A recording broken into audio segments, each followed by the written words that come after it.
Start. सुस्वागत Vakratunda महाकाय सूर्यकोटी समप्रभा निर्विघ्न गुरुदेव सर्व कार्यक्षम सर्वदा.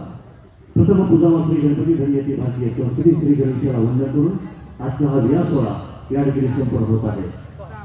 पाण्यावर बसवली वाचली ज्ञानेश्वरी संत भगवान बाबा, माणुसकीचा महान संदेश देणारे संत वामन भाऊ आणि गल्लीपासून दिल्लीपर्यंत ज्यांनी आपल्या नावाने ओळख निर्माण करून दिली ते कैलासवासी गोपीनाथजी मुंडे साहेब, या सर्वांना अभिवादन करून आजचा हा विया सोहळा या ठिकाणी संपन्न होत आहे. मंगळसूत्राच्या नाजूक धाग्यात नववधू घालून आपुलकीचा चुडा भरून माहेरचा उंबरठा ओल्या हळदीच्या पावनाने ओलांडून पित्याच्या भरसरी मायेचा शाल घासून आईच्या कौतुकाची देणी लावून भाऊ बहिणीच्या प्रेमाची शाल पांघरून आज या ठिकाणी आजचा हा विया सोहळा या ठिकाणी संपन्न होत असताना चौधर कुटुंबीय आणि खाडे परिवाराच्या वतीनं आपल्या सर्वांचं या बारामती नगरीमध्ये आम्ही मनपूर्वक स्वागत करत आहोत.